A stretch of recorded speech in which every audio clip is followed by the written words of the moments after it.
पुराने नियम से आपकी शुरुआत करेंगे और उस गॉस्पेल का जो आपने सुना है और इस आज के विषय का आपस में कनेक्शन परमेश्वर ने पहले से तय किया है। मूसा भी उतना ही सामर्थ्य से यहोवा की भरा था जितना कि आगे चलकर और भी भविष्यवक्ता आए। हालेलुया। लेकिन मूसा में कुछ अलग था, जो वो समुद्र के 2 भाग करने के लिए परमेश्वर ने उसका इस्तेमाल किया। आपके भी जीवन के अंदर बड़ी विपत्ति जब सामने खड़ी हो, और बड़ी विपत्ति या तो पहाड़ के समान हो या फिर समुद्र के जल के समान हो, जिसको नापा ना जा सके, और इतनी बड़ी विपत्ति के सामने जब आप खड़े हों तो आप याद करें उस मूसा को जिसे परमेश्वर ने चुना था। और मूसा के जीवन को यदि हम देखते हैं तो मूसा के जीवन में कुछ आज्ञाएं भी टूट गई थी। यहां आज्ञा है कि तू किसी का खून मत करना, लेकिन मूसा जब अपनी जवानी के समय में पहुंचता है तो उसके हाथों से एक खून हो जाता है और उससे बचने के लिए वो भागता है कि सजा ना मिले, और भागकर अपनी जगह से दूर चला जाता है, बहुत दूर, और वहां जाकर उसका विवाह होता है, भेड़ें चराता है और भी अपने उस जगह पे काम करता है। तो समय और विषय नहीं है हमारा। लेकिन फिर भी परमेश्वर जब मूसा जंगल में जाता तो हरी झाड़ियों में आग लगी हुई थी, हरे पेड़ में आग लगी हुई थी, और वहां से आवाज आती है, मूसा यह पवित्र स्थान है, यहाँ जूतियां उतार दे। हालेलुया। क्योंकि मूसा उस आग को देखने के लिए पास में चला जाता था, तभी वहां से आवाज आई। हालेलुया। मेरे प्रिय लोगों, यहोवा परमेश्वर ने मूसा को चुना, और जब मूसा को चुना तो अब याद रखें कि वो समय जहां पर 2 लोगों में वाद विवाद होता है, कुछ लोग होते हैं और मूसा सहन नहीं कर पाता और किसी को मार देता है। हालेलुया। अब मूसा से परमेश्वर कह रहा है कि जा मेरे लोगों को इकट्ठा कर। हालेलुया। क्या कर? जा और मेरे लोगों को इकट्ठा कर। हालेलुया। क्या मूसा जब 2 लोगों के विवाद को नहीं सह सका, 40,000 के विवाद को सहेगा? क्या वो पूरी प्रजा के लोगों की बातों को सुनकर अपने क्रोध को काबू में कर सकेगा? ऐसे बहुत से सवाल परमेश्वर ने नहीं किए। परमेश्वर की योजना, परमेश्वर की प्लानिंग हम मनुष्यों से और हमारे देखने से बहुत अलग है। हालेलुया। और परमेश्वर ने फिर भी मूसा को चुना। हालेलुया। और जब मूसा को दर्शन दिया और कहा, जब मेरे लोगों को इकट्ठा कर और उन्हें मैं वाचा के देश में लेकर जाऊंगा, और 40,000 लोगों को मूसा ने इकट्ठा किया। तो क्या एक दिन में इकट्ठा किया होगा? नहीं, काफी समय लगा होगा। लोगों ने उसको इग्नोर भी किया होगा, उसका मना भी किया होगा, कई मीटिंगें उसकी फेल भी हो गई होंगी। लेकिन यहोवा कहता है, जो लगातार मेरे शब्दों को याद रखते हुए उन कामों को करता है, मैं उसे सिर बनाता हूं, पूंछ नहीं। और वो कार्य परमेश्वर का था जो कार्य मूसा करने जा रहा। इसलिए जिन जिन से बात करता मूसा, परमेश्वर उनके दिलों में काम करता, और फिर वह एक दिन इकट्ठे होते और एक दिन में वहां से निकलने की आज्ञा मिलती, और उसके बाद फिरौन रथों और घोड़ों के साथ पीछे, और मूसा अपने परमेश्वर की प्रजा के साथ समुद्र के सामने, और लाल समुद्र में बहुत ही अपार जल जिसकी गिनती नहीं हो सकती, पीछे तलवार लेकर खून बहाने को तैयार फिरौन, जिसमें मूसा के साथ जो प्रजा थी उसमें स्त्रियां, बच्चे, बूढ़े जवान सब थे। तभी वह मूसा जिस परमेश्वर के कहने पर निकला था उस परमेश्वर से दुआ करता और परमेश्वर कहता, हे मूसा अपनी लाठी उठाओ, समुद्र में मार दे। और जैसे ही मूसा लाठी मारता है समुद्र के 2 भाग हो जाते हैं और उसमें से रास्ता बन जाता है। हालेलुया। मेरे प्रिय लोगों, इतनी बड़ी समस्या एक तरफ से नहीं, दोनों तरफ से थी। पीछे से खून बहाने को फिरौन और आगे एक गहरा समुद्र जिसकी था नहीं। लेकिन परमेश्वर कहता है, तुम्हारे जीवन की समस्या, तुम्हारे जीवन की विपत्तियां, चाहे आगे से आए चाहे पीछे से आए, तुम उनका डटकर विश्वास से सामना करो और एक लाठी उस समस्या के ऊपर मार दो, उस विपत्ति के ऊपर मार दो, वह 2 भाग हो जाएगी और तुम्हें उस विपत्ति में से रास्ता मिल जाएगा। वो लाठी क्या है जिसको आपको मारना है? क्या मसीह को उकसा रहा हूं मैं लाठी चलाने के लिए? वो लाठी है पवित्र शास्त्र। हालेलुया। पवित्र कलाम, पवित्र बाइबल जो परमेश्वर की लाठी है, इसको उठाकर, इसके वचन को उठाकर डेली उस दुष्ट पर मारिए, वहां से आपको रास्ता परमेश्वर। और मूसा के उस स्वभाव को परमेश्वर ने नहीं देखा जो वो किया कि ये 2, 4, 10 लोगों के बीच विवाद में आया और इसने हत्या कर दी। ये 40,000 के विवाद को कैसे सहेगा? लेकिन उसने सहा। आगे चलकर जब मूसा पार कर लेता है, बहुत सी अड़चने आती हैं, प्रजा प्यासी हो जाती है, होंठ सूखने लगते हैं, बच्चे बेचारे मृत्यु की तरफ बढ़ने लगते हैं, स्त्रियां, बच्चे, जवान, बूढ़े सब थक जाते हैं और पानी नहीं होता है। मूसा के पास जाते हैं, कहते हैं अच्छा वो मिस्र देश में रहते, कम से कम प्यासे तो नहीं होते, तू कहां लेकर आ गया? लेकिन ऐसा ही कुछ विवाद अलग हटकर था जो मूसा के साथ उस व्यक्ति का हुआ था जिसका कत्ल मूसा ने किया। हालेलुया। अब सवाल ये उठता है कि ये अलग प्रचार है कि मूसा ने हत्या की। ये प्रचार तो बहुत कम कोट की जाती है इन आयतों को, लेकिन पवित्र शास्त्र में यदि वो आयत लिखी हुई है तो वो आयत परमेश्वर की किसी न किसी योजना के तहत लिखी हुई है। उसकी लिखी हुई चीज में कोई घटी और कमी तो हो ही नहीं सकती, और उसका प्रचार करने में भी कोई शर्म नहीं होनी चाहिए, और उसकी प्रचार को बताने में भी किसी प्रकार का हेजिटेशन नहीं होना चाहिए। जो मूसा के हाथ से हुआ जाने अनजाने में, वो था मृत्यु किसी की।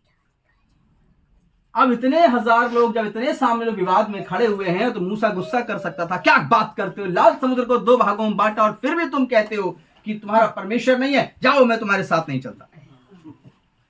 लेकिन वो मूसा जो 10 विवाद में कुछ गलत कर बैठा, वो मूसा यहां पर धैर्यवान अगुवे के रूप में अपने आप को प्रस्तुत करता है, क्योंकि वो अब मूसा अलग है, क्योंकि अब वो परमेश्वर के रूबरू रहता है, परमेश्वर यहोवा से बातचीत करता है और यहोवा से उसका हृदय बदल चुका है। हालेलुया। मेरे प्रिय लोगों, जब तक आपके हृदय में परमेश्वर के प्रति एक ऐसा विश्वास नहीं होगा जो मूसा के अंदर, तब तक आप परमेश्वर के साथ खौफ और भय से, इज्जत के साथ आप प्रार्थना नहीं कर पाएंगे। मैं आपसे भी कहूं कि आप अपने भोजन के लिए प्रार्थना करिए, तो भोजन की लाइनें 2 भी हो सकती हैं। प्रभु खाने में सहायता और मदद कर, जिसने बनाया उसको आशीष दे। भूख लगी है, आमीन। आप घर से निकल रहे हैं, आप प्रार्थना करते हैं, आप इतना भी कर सकते, प्रभु जाने में सहायता मदद करना, आमीन। प्रभु एक्सीडेंट से जाना, दुर्घटना जाना, महामारी से बचाना, चलते हैं। क्या है प्रार्थना? मूसा की प्रार्थना, प्रभु यीशु ने सिखाई प्रार्थना, आपको भी करनी है एक ऐसी ही प्रार्थना जो आपको परमेश्वर के सम्मुख रखे, और आपको लगना चाहिए नहीं, आपको दिखना चाहिए कि हमारा परमेश्वर, हमारा यहोवा, हमारा मसीह हमारे सामने खड़ा है और वो सुन रहा है। और ऐसे करके आप उसके साथ इज्जत से प्रार्थना करें, भागम भाग वाली प्रार्थना नहीं। हालेलुया। जल्दबाजी की प्रार्थना नहीं। आपको मूसा के साथ, जब आप पढ़ेंगे कई किताबों को, आपने कई प्रचार सुने होंगे मूसा के लिए, कई अगुओं ने बड़ी बड़ी किताबें लिखी, कई अगुओं ने सामर्थ्य प्रचार किया, और मैं उन सभी अगुओं में सबसे छोटा हूँ, और मैं भी आपको कुछ बड़े सामर्थी मूसा की कहानियां को और उनकी बातों को पवित्र आत्मा के होकर दे रहा हूँ। और इसका उद्देश्य है कि आप भी धैर्यवान बनिए और आप अपनी परिस्थितियों से ना तो घबराइए और ना ही प्रार्थना को हल्के में अपने मुंह से निकालिए। आपके जीवन की प्रार्थना उस परमेश्वर के सामने की जा रही है जिसके कान है और वो सुनता है, जिसकी आंख है वो देखता है, जिसकी जीभ है वो बोलता है, जिसके पांव है वो चलता है, वो जिंदा और जीवता है। इसीलिए आगे चलकर नए नियम में लिखा है कि जीवते परमेश्वर के हाथ में पड़ना भयानक बात है। तो इसलिए प्रार्थना का तरीका ऐसा हो कि सामने समुद्र के समान बड़ी विपत्ति, बड़ी समस्या, बड़ा भयंकर डर खड़ा हो और आपकी प्रार्थना उसके अंदर से चीर कर रास्ता निकाल दे और विपत्ति ऐसी ही पड़ी रहे। हालेलुया। उसके दो टुकड़े हो जाने चाहिए। मूसा ऐसे प्रार्थना करता और परमेश्वर ने कहा लाठी उठा और मार दे। आपसे आपका परमेश्वर कहता है कि आप अपनी विपत्ति को परमेश्वर से जब बड़ा देखते हैं तो आप डर जाते हैं, घबरा जाते हैं। लेकिन पवित्र शास्त्र में कई बार लिखा है मत डर क्योंकि मैं तेरे साथ। तो आपको आज इन्हीं बातों का ख्याल रखते हुए एक धैर्यवान विश्वासी के रूप में मूसा की हृदय की समानता में आते हुए अपने परमेश्वर के पास आना है। परमेश्वर ने मूसा का वो हाथ नहीं देखा जिससे कुछ गलत हुआ। परमेश्वर ने मूसा का वो हाथ देखा जो जंगल में लकड़ी काटता था और किसी घर रहकर किस प्रकार से सेवा करता था। परमेश्वर की मूसा के प्रति योजना थी, इसीलिए वो पैदा हुआ तो उसे मरने नहीं दिया। उसको किसके घर में पलकर बड़ा किया? फिरौन के घर में। उसकी बेटी उसको ले गई। जो उसका बैरी था उसी के घर में मूसा का परवरिश हुआ और जवान हुआ। परमेश्वर आपको एक अगुवे के रूप में, आपको एक अपने मंदिर के रूप में आज यहाँ लेकर आया है। आप वो हैं जो एक बड़ी सामर्थ्य के लिए अब तक बचा कर रखे गए हैं। ना महामारी कुछ आपका बिगाड़ सकी, ना महारोग आपका कुछ बिगाड़ सका। दाएं और बाएं गिरे लेकिन आपकी कोई हानि नहीं हुई, क्योंकि वो आपसे कोई बड़ी महिमा कराना चाहता है। आमीन, हालेलुया। तो अपने आप को परमेश्वर के सम्मुख रखकर अपने परमेश्वर की तरफ अपने हाथ उठाकर कहें, प्रभु तूने मुझे आज तक इसलिए रखा है क्योंकि तू मुझ में कुछ बड़ा करने वाला है। हालेलुया। आप परमेश्वर की तरफ देखकर अपने मन और हृदय को लगाकर कहें कि परमेश्वर मैं जानता हूं कि तू मुझसे एक बड़ी महिमा करने वाला है और तेरी महिमा अब मुझ में होकर होवेगी। हालेलुया। और तूने मुझे आज तक इन विपत्तियों में बचाया। आज तक माँ के गर्भ में मुझे, जब मैं पैदा हुआ उससे पहले जब मैं माँ के गर्भ में था, यानी कितने बच्चे माँ के गर्भ में मर जाते हैं, सड़ जाते हैं, जीवन लेके नहीं आ पाते, लेकिन तूने मुझे जीवन दिया, आज तक विपत्तियों में बचाया, क्योंकि तू मुझ में अपनी महिमा करना चाहता है। हालेलुया। अपने प्रति एक आदर लेकर आइए। अपने प्रति आप जब अपने आप को निरादर के विषय में सोचेंगे कि आप इस योग्य नहीं हैं, आप इस काबिल नहीं हैं, आपके अंदर ये गलती खताएं भरी पड़ी हैं, आप उस गुब्बारे के समान होंगे जिसमें गैस तो भर दी गई लेकिन उड़ाने से पहले उसमें सुई मार दी गई। वो उड़ेगा नहीं परंतु वो सब गैस उसकी निकल जाएगी और वो जमीन पर धराशायी हो जाएगी। आप अपने जीवन के अंदर पापों की क्षमा पाते हुए, अपने गुनाहों से मन फिराते हुए, आप अपने परमेश्वर से बार बार यही कहिए कि परमेश्वर मैं आज तक इस दुनिया में हूँ, कितने लोग नहीं हैं, मैं हूँ तो इसलिए क्योंकि तू मुझ में आकर कुछ बड़ा करने वाला है, जो मसीह कौम के लिए, सारे मनुष्य के लिए एक आशीष का कारण बनेगा। हालेलुया। और ऐसा विचार करके जब आप अपनी प्रार्थनाएं परमेश्वर के सामने रखते हैं, आपका रोम रोम खड़ा हो जाएगा। पवित्र आत्मा आग के समान आपके ऊपर उतर पड़ेगा। आप अन्य भाषाओं से भर जाएंगे। आपके तेजमय रोशनी आपके शरीर से निकलना शुरू हो जाएगी और जिस जगह प्रार्थना कर रहे होंगे, जिस घर में प्रार्थना कर रहे होंगे, वहां चारों ओर से स्वर्गदूतों की मंडली आपकी प्रार्थना देखने के लिए आसमान से निहार रही हो। हालेलुया। ऐसे प्रार्थना करने का तरीका आपका होना चाहिए। आइए मेरे प्रिय लोगों, अब हम इब्रानियों की पुस्तक में चलें और 10 चैप्टर 23 वर्सेस को हम खोलें और इस आयत को पढ़ने के ये वचन नहीं है। हालेलुया। भजन संहिता 27 खोलिए। भजन संहिता 27, इब्रानी नहीं, और उसका 27 अध्याय और उसकी 6 आयत को पढ़िए। अभी रुक जाइए, बस मैं आपको इसके बारे में बता दूं कि मूसा और इसमें क्या डिफरेंस है। अब दोनों को कैसे आप देखेंगे, इसको खोल कर रखिए इस आयत को अपने पास। भजन संहिता 27 और उसका 6 पढ़िए। अब मेरा सिर मेरे चारों ओर के शत्रुओं से ऊंचा होगा और मैं यहोवा के तंबू में जय जयकार के साथ बलिदान चढ़ाऊंगा। बस क्या लिखा है, दाऊद कहते हैं अब मेरा सिर मेरे चारों ओर के शत्रुओं से ऊंचा होगा। Praise the Lord. चारों ओर के शत्रु जो हैं उनसे ऊंचा मेरा सिर होगा। हालेलुया। और इस प्रकार से दाऊद अपने विषय में परमेश्वर के सामने बोल रहे हैं। उनको भरोसा है परमेश्वर पर, क्योंकि दाऊद जब बालक ही थे तो एक पत्थर से गोलियत को गिरा देते हैं। जब मूसा जाता है तो हरी झाड़ियों को जलते हुए देखता है, उसे पता है कि परमेश्वर ने कैसा अद्भुत काम किया है। हालेलुया। हालेलुया। क्या आपने देखा है कि परमेश्वर ने आपके संग क्या अद्भुत काम किया है? यदि आपने देखा है कि परमेश्वर ने आपके संग अद्भुत काम किया है जो कहीं नहीं हो सकता था, तो आप फिर मन कच्चा मत करिए, विपत्तियों को देख कर डरिए नहीं। विपत्ति पर परमेश्वर की वचन रूपी लाठी को मारिए, उसको अपने जीवन से निकाल कर भगाइए, क्योंकि आपका परमेश्वर जो है वो ताकतवर है हर उस दुष्ट के तीरों से जो आपकी तरफ आते हैं। हालेलुया। हालेलुया। इस आयत को पढ़ दीजिए कोई भी। अब मेरा सिर मेरे चारों ओर के शत्रुओं से ऊंचा होगा और मैं यहोवा के तंबू में जय जयकार के साथ बलिदान चढ़ाऊंगा। Praise the lord. हालेलुया। अब दो बातें हम लोग देखते हैं। दाऊद के समय में 2 मंदिर हैं।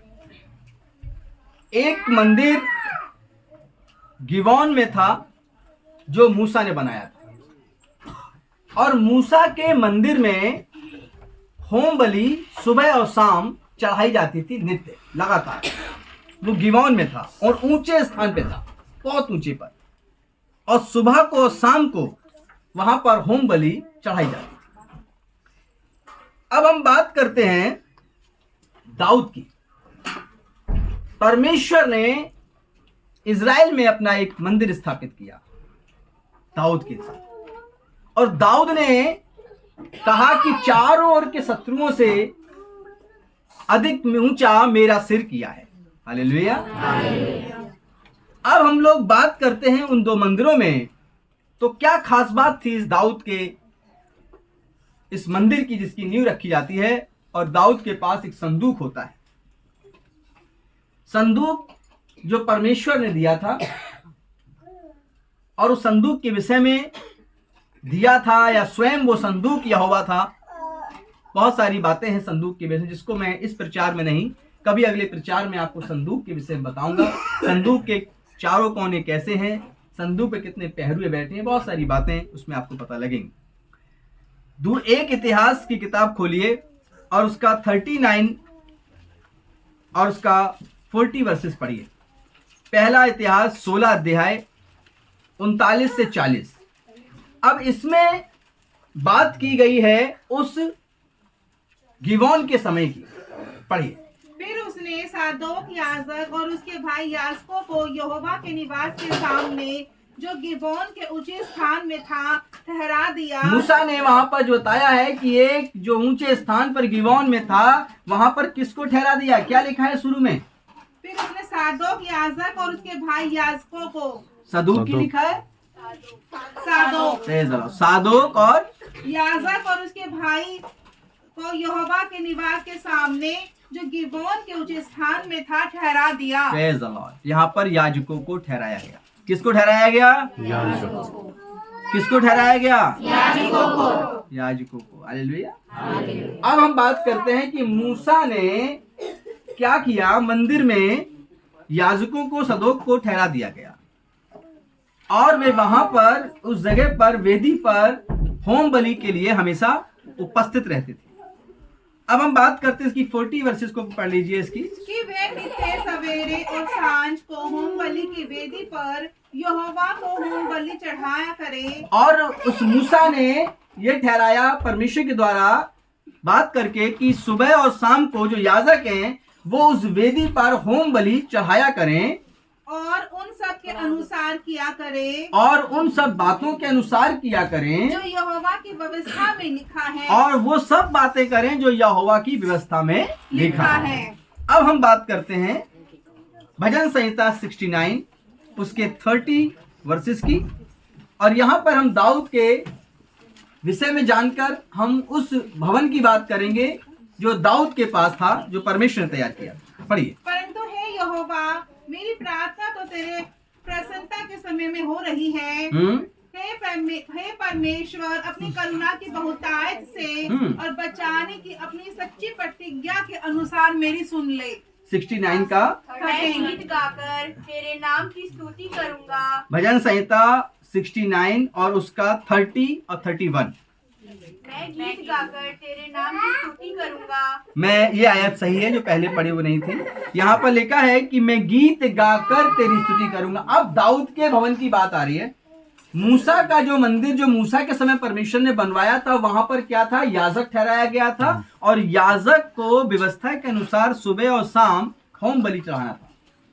मूसा के पास परमेश्वर ने एक और मंदिर दिया, दाऊद को परमेश्वर ने दूसरा मंदिर दिया जो कि इजराइल में था। और इस मंदिर पे क्या किया, अब इसके विषय में लिखा हुआ है। क्या था? शुरू से पढ़िए बेटा। मैं गीत गाकर तेरे नाम की स्तुति करूंगा। हाँ, और धन्यवाद करता हुआ तेरी बड़ाई करूंगा। हाँ 31। यह यहोवा को बैल से अधिक, वरन सींग और खुर वाले बैल से भी अधिक भाएगा। हाँ, और जो दाऊद था उसने जो है आराधना को परमेश्वर के पास जो है पहुंचाया। जो दाऊद था वो गीत गाकर परमेश्वर के उस वेदी के करीब, संदूक के करीब आता था। तो दोनों के अंतर को समझना है हमें, मूसा के समय के मंदिर को और दाऊद के समय के इस मंदिर को। दाऊद ने कुछ को लेवीय ठहरा दिया। लेवीय उसने याजक बनाए थे मूसा के समय, फिर कुछ लेवीय ठहराए गए। लेवीय जो थे वो संदूक जो था, उस संदूक के चारों ओर लेवीय पुरुष जो दाऊद ने ठहराए थे वो वहां पर 24 घंटे स्तुति किया करते थे। हालेलुया। वे उसके गीत को गाया करते थे। और दाऊद भी, यदि हम दाऊद के जीवन में चले जाते हैं तो दाऊद भी भेड़ों को चराता हुआ वीणा बजाया करता था। तो दाऊद के विषय में आपको पता है। तो दाऊद के समय की जो वेदी है, जो दाऊद के समय का मंदिर है, वो गीतों से भरा हुआ था। मूसा के समय का मंदिर जो था वो होम बलि से भरा हुआ था। हालेलुया। अब 31वीं आयत पढ़ दी आपने, बिल्कुल। अब हम चलते हैं प्रेरितों की किताब में और उसका 15 चैप्टर पढ़ते हैं और उसकी 16 वर्सेस। प्रेरितों 15 अध्याय और उसकी 16वीं आयत को हम लोग देखेंगे। प्रेरितों 15 का 16। इसके बाद मैं फिर आकर दाऊद का गिरा हुआ डेरा उठाऊंगा। और लिखा है मैं फिर आकर दाऊद का गिरा हुआ डेरा उठाऊंगा और उसके खंडरों को फिर बनाऊंगा। और उसके खंडरों को फिर बनाऊंगा और उसे खड़ा करूंगा। Praise the Lord. क्या लिखा हुआ है? और फिर उसको खड़ा करूंगा। और उसके खंडरों को बनाऊंगा और उसे फिर खड़ा करूंगा। और शुरुआत में क्या लिखा है? इसके बाद मैं फिर आकर दाऊद का गिरा हुआ डेरा उठाऊंगा। दाऊद का गिरा हुआ डेरा उठाऊंगा। हालेलुया। मेरे प्रिय लोगों, जो दाऊद का जो मंदिर था जो गिर गया, जो खंडर हो गया था, संदूक की बात अलग हो जाती है, वो कहाँ लोप हो जाता है कोई नहीं जानता। उसके बाद उसका प्रचार मैंने कहा मैं फिर कभी दूसरी वचन में शेयर करूं। लेकिन अब बात करते हैं दाऊद का जो मंदिर आगे से कंप्लीट होता है, लेवीय क्या करेंगे, किस प्रकार से इबादत करेंगे, किस प्रकार से गीत गाकर संदूक के चारों तरफ रहेंगे और किस प्रकार मंदिर में परमेश्वर की वेदी करीब रहेंगे। लेकिन ये सब काम करने की बाद भी मूसा, दाऊद और आगे चलकर इस मंदिर का हाल होता है कि एक खंडर में बदल जाता है और ये मंदिर ऐसा खंडर बन जाता है कि इसकी दीवारें टूट जाती हैं और जो परमेश्वर के पास लोग भेड़ें लेके आते थे होम बलि के लिए, मेल बलि के लिए, या आराधना करने वाले लेवी जो थे, वे सब के सब आगे चलकर अपने अंदर की लॉ को कमजोर कर लेते हैं। जब दाऊद के बाद सुलेमान का समय आता है, सुलेमान के बाद और आगे समय आता है, बढ़ते बढ़ते बढ़ते बढ़ते जो है नहमिया तक क्या हो जाता है मेरे प्रिय लोगों, वहां पर यह हो जाता है कि मंदिर जो था वो खंडर होने लगता है, टूटने लगता है, उसके अंदर व्यापार होने लगता है और उस जगह के अंदर मूर्तियों के भी केबिन से जैसे ऑफिस होते थे उनके पुजारियों के बनने लगते हैं और भी प्रकार की घटनाएं घटने लगती। तो मूसा जो एक सामर्थी था, दाऊद जो परमेश्वर के मन अनुसार चुना और बुलाया गया था, दोनों ही के मंदिर में आगे चलकर तब्दीलियां आती हैं और हम नहमिया के किताब में देखते हैं कि किस प्रकार परमेश्वर के खंडर को, उस मंदिर के खंडर हो जाने के बाद परमेश्वर नहमिया को चुनता है और उसको अगुवाई कर उस मंदिर का फिर निर्माण करने के लिए उसको बोलता है। हालेलुया। मेरे प्रिय लोगों, आप किस समय में रह रहे हैं? आप किस मंदिर के समय में रह रहे हैं? आप एक ऐसे मंदिर के समय में रह रहे हैं जो यीशु मसीह के पास से तैयार किया गया है। Hallelujah, hallelujah. और यीशु मसीह ने उन सदूकियों और याजकों और लेवियों के भवन में जाकर कहा कि तुम इस मंदिर को गिरा दो और मैं 3 दिन में खड़ा कर दूंगा। हालेलुया। तो गिबोन का मंदिर जो मूसा के द्वारा तैयार हुआ, दाऊद का मंदिर जो तैयार हुआ और उसके बाद जो मसीह यीशु का मंदिर जो मसीह के आने पर तैयार हुआ। हालेलुया। अब हम देखते हैं कि वो यीशु कहते हैं तुम इस मंदिर को गिरा दो और याजक खड़े हैं, लेवीय भी खड़े हैं साथ में, और मैं इसको 3 दिन में खड़ा कर दूंगा। तभी क्या कहते हैं? वे कहते हैं अच्छा, इस मंदिर को बनाने में हमारे बाप दादों को कितने साल लगे? 46 वर्ष लगे और तुम इस मंदिर को 3 दिन में तुम खड़ा भी कर दोगे। और यीशु मसीह चले जाते। मेरे प्रिय लोगों, आगे चलकर यीशु मसीह को कोड़े मारे जाते, उसके मुंह पर थूका जाता और उसके वस्त्र फाड़ दिए जाते, उसका शरीर लहूलुहान हो जाता, वह सूली पर लटका दिया जाता और उसके प्राण निकल जाते और कब्र में दफना दिया जाता। हालेलुया। वो 3 दिन के बाद क्या होता है? तीसरे दिन यीशु मसीह कब्र से जिंदा और जीवित बाहर आते हैं, अपने लोगों से मिलते हैं और पिता के पास चले जाते हैं। हालेलुया। अब इस घटना के बीच में हम देखेंगे, यीशु ने कहा था कि तुम इस मंदिर को गिरा दो, मैं 3 दिन में खड़ा कर सकता हूं, और यहूदियों ने यही किया। याजकों ने यीशु मसीह के लिए चिल्ला चिल्ला कर कहा इसे सूली चढ़ाओ, इसे सूली चढ़ाओ, इसे सूली चढ़ाओ। पिलातुस कहता है कि इसमें कोई दोष नहीं। हेरोदेस कहता है पिलातुस के पास ले जाओ। राजा डिसाइड नहीं कर पा रहे हैं, राज्यपाल डिसाइड नहीं कर पा रहे हैं कि इसमें दोष तो है ही नहीं, किस गुनाह की सजा दूं। लेकिन यहूदी कहते हैं नहीं, इसको चढ़ाओ। हालेलुया। मेरे प्रिय लोगों, उन्होंने उस मंदिर को गिरा दिया जो यीशु के रूप में आया था, और यीशु मसीह यही बात उनसे कह रहे थे कि तुम इस मंदिर को ढा दो, मैं 3 दिन में खड़ा कर दूंगा। हालेलुया। और यीशु मसीह ने कहा, आगे चलकर हम लोग पढ़ते हैं तो लिखा है उन शुभ संदेश की किताबों में कि तुम्हारा शरीर ही परमेश्वर का मंदिर है और जो कोई इस मंदिर को नाश करेगा परमेश्वर उसे नाश करेगा। मेरे प्रिय लोगों, गिबोन के समय का मंदिर, दाऊद के समय का मंदिर और अब यीशु के समय का मंदिर। हालेलुया। अब इन तीनों मंदिर में एक समानता है। होम बलि की जगह आप अपनी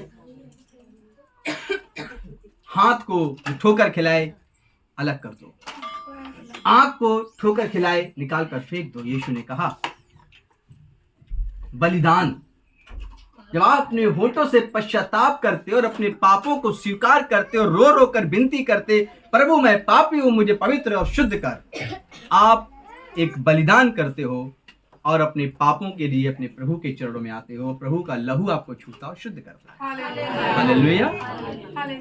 अब जब आप शुद्ध हो जाते हैं, पवित्र हो जाते हैं, तो आप उसके लिए कि अरे मैं तो मौत के मुंह में जाने वाला था, लेकिन अब मैं जीवित हूं और सदा प्रभु की महिमा में रहूंगा, तो इस आनंद से आप स्तुति करते हैं, आप आराधना करते हैं, आप गीत गाते हैं, क्योंकि अब आपके पाप छिपा लिए गए, नष्ट कर दिए गए। मूसा के मंदिर से, होम बलि से आप पश्चाताप करते हैं, दाऊद के मंदिर में आते तो आप आराधना करते हैं, और जब यीशु के मंदिर में आते हैं तो सदा के लिए जीवित होने के लिए तैयार होते हैं। Hallelujah, hallelujah.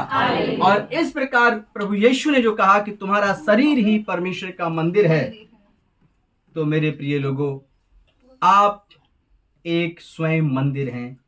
इस बात पर आप अपने विषय में खुद अपने कानों को गवाही दीजिए और अपने आप को बताइए। प्रभु ने कहा कि मैं तुम्हारे अंदर आया और जाया करूंगा, मैं अपनी महिमा तुम में होकर करूंगा।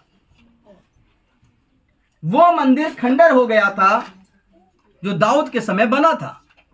मेरे प्रिय लोगों, मैंने भी एक मंदिर को जो खंडर सा हो गया, सड़क पर बिना कपड़ों के, सड़क की जूठन को खाते हुए, पशुओं के बीच रहते हुए, भीख मांगते हुए देखा है। मेरे प्रिय लोगों, वो मनुष्य हैं जिनके शरीर में नशा है, जिनके शरीर में पाप है, जो बुद्धि अपनी खो चुके हैं, पागलपन का शिकार हो चुके हैं, जिनको भोजन शुद्ध और अशुद्ध में नहीं पता, और वे व्यभिचार, पाप, बुराई, नशा, द्वेष और शरीर की विकलांगता, मानसिक विकलांगता में आज जीवन व्यतीत कर रहे हैं। वे मंदिर भी खंडर हो गए। लेकिन यहोवा कहता है, जैसे यहोवा ने कहा, जैसे दाऊद से कहा, जैसे मूसा से कहा, जैसे यीशु मसीह ने आकर नए नियम में कहा कि जाओ और सारे जगत के लोगों को सुसमाचार सुनाओ, उन्हें पिता, पुत्र, पवित्र आत्मा के नाम बपतिस्मा दो और उन्हें चेला बनाओ और उन्हें मेरी सब बातें मानना सिखाओ। देखो, जगत के अंत तक सदैव मैं तुम्हारे साथ हूं। मेरे प्रिय लोगों, यीशु मसीह ने यह बात भी कही है कि यदि तुम किसी दरिद्र के साथ, किसी भूखे को तुम खाना खिलाते हो तो मुझे खाना खिलाते हो, किसी निर्वस्त्र को जब कपड़े देते हो तो मुझे कपड़े देते हो, और जब किसी पापी को तुम मेरा शुभ संदेश सुनाते हो तो मैं उसके शरीर को मंदिर बनाता हूँ।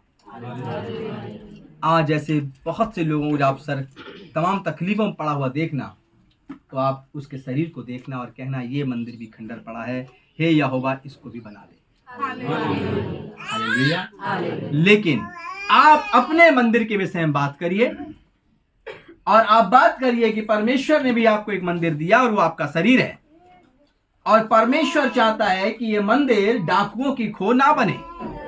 नहीं तो जिस दिन यीशु आएगा, जैसे यीशु यहूदियों के मंदिर में गया था तो उसने वहां जाकर चौकियां पलट दी थी, सर्राफे की पेटियां उलट दी थी, कबूतरों को आजाद कर दिया और याजकों को डांट कर कहा था कि तुमने मेरे पिता के घर को डाकुओं की खो बना दिया है। तो क्या आप विश्वास करते हैं कि आपका शरीर मंदिर है? तो आप कहें कि मेरा शरीर भी परमेश्वर का मंदिर है। तो प्रभु यीशु आपसे कहता है कि जब मैं आऊं तो तुम्हारे अंदर डाकुओं की खो ना देखने पाऊं। हालेलुया।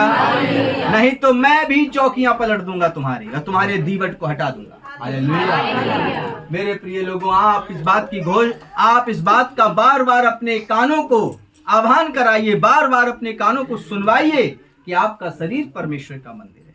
हालेलुया। इसलिए आप एक ऐसे समय में रह रहे हैं जहां पर खंडर दीवारों को नहीं, परमेश्वर आपके हृदय को कहता है।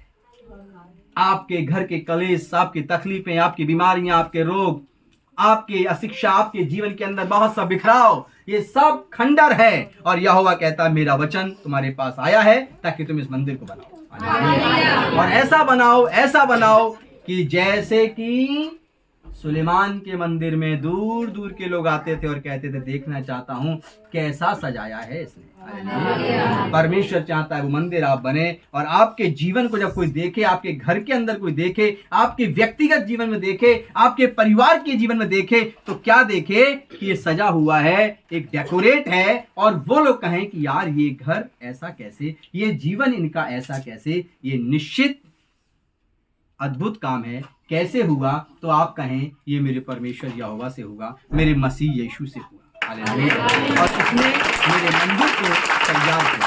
हालेलुया।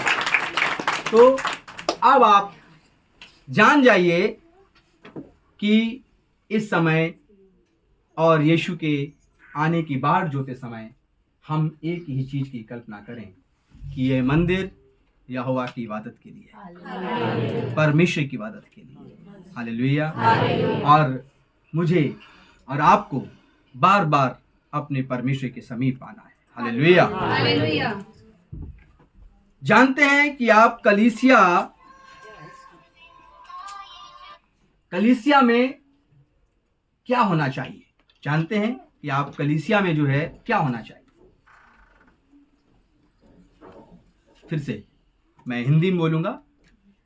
क्या आप जानते हैं कि कलीसिया में क्या होना चाहिए? मेरे प्रिय लोगों, कलीसिया में स्तुति और आराधना होनी चाहिए। हालेलुया। जो दाऊद के समय कलीसिया में होम बलि के समान आपके जो पाप हैं हमेशा हमेशा के लिए खत्म कर देना चाहिए उस मसीह रूपी ज्योति के सामने। हालेलुया। यीशु रूपी आग जलती है, जैसे वेदी में आग जलती है। हालेलुया। इसलिए कलीसिया में स्तुति और आराधना, कलीसिया में परमेश्वर की स्तुति, कलीसिया में परमेश्वर का दर्शन, कलीसिया में उसके आने की बाट जोना, और कलीसिया में आते ही अपने दुखों से दूर हो जाना और शांति में होना चाहिए। इसलिए आपको परमेश्वर आज यहाँ पर लेकर आया है क्योंकि आप नाश नहीं हुए, हम नाश नहीं हुए, इसलिए कि और मन फिराएं और परमेश्वर के महिमा में चलें और इस मंदिर को परमेश्वर की महिमा के लिए तैयार करें। हालेलुया। प्रभु आप सबको आशीष दे। और आज के शुभ संदेश के द्वारा आइए हम एक प्रार्थना करते हैं। आइए सब लोग अपनी आंखों को बंद करें और मेरे साथ आप प्रार्थना करें। हे मेरे महान परमेश्वर, मैं अपने जीवन को आपके चरणों में अर्पण करता हूँ। मेरा मन, मेरा शरीर यदि पाप से भरा हुआ है, नफरत से भरा हुआ है, तो प्रभु आज इस मंदिर में से तमाम डाकों की खो को खत्म कर दीजिए। मैं अपने शरीर पर आपको अधिकार देता हूँ और मेरे अंदर आप शुद्ध मन उत्पन्न करिए ताकि मैं पवित्र आत्मा का मंदिर बनूं। यीशु के नाम में आमीन। Praise the Lord. प्रभु आप सबको आशीष दे।